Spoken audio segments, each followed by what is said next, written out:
স্টেশনে পা দিতে চলেছি এবং কোথাও গিয়ে আমরা জানি যে পরবর্তী স্টেশনটা বেগুনকদর। আবার এটা হন্টেড স্টেশন, যেটা 42 ইয়ার্স ধরে এই জন্য বন্ধই ছিল। তো এই স্টেশনে আমরা পা দেবো, তার আগে অনেক কিছু ঘটবে। জাস্ট আমরা এখন স্টেশনেই দাঁড়িয়ে আছি, ট্রেনে উঠিনি, উঠবো।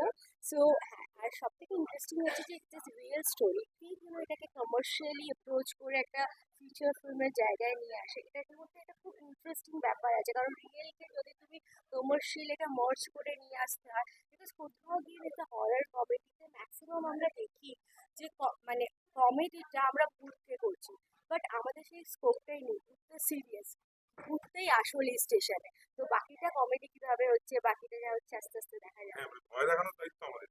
আমরা গ্যারেন্টি দিয়ে বলছি যে ভয় লাগবে, হাসিও পাবো। তবে ভয় আর হাসিটা মিলে যাবে। ভয়টা ভয়ের মতো পাবে, হাসিটা হাসি মতো।